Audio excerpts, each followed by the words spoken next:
Well, Christopher Lockyer is joining us now live from Geneva. Christopher, welcome to the show. We played a bit of what we heard at the UN from you last week, so it's important that we get you on the show. We are grateful for your time. And I'm hoping that you heard that report that we played just before we came to you from our Jeremy Diamond, where we saw aid being airdropped, and really the utter desperation and chaos really on the ground.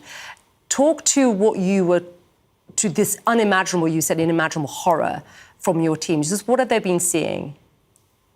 Well, I think the images that you've been showing and the testimony that we've been hearing is a real illustration of what they've been seeing. I mean, bear in mind that the vast majority of our teams are Gazan staff, are Gazan people, so they are living this as well as trying to carry out basic medical assistance, and they have been killed. Their family members have been killed. Just last Tuesday, one of our staff shelters was hit by a 120 millimeter tank shell, as I said to the UN last week, and this is on the back of a series of incidents where our convoys have been attacked, our houses have been hit by rocket fire, and convoys and vehicles bulldozed.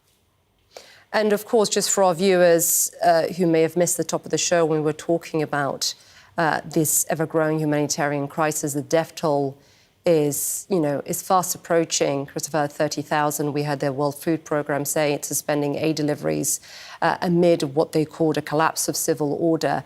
And as a result, we're playing some video of these airdrops. Surely, Christopher, I mean, as we look at this, there must be another way. How are your teams on the ground? Talk to the medical aspect of it. How are you getting any medicine to treat those who are severely injured? It's really literally a drop in the ocean.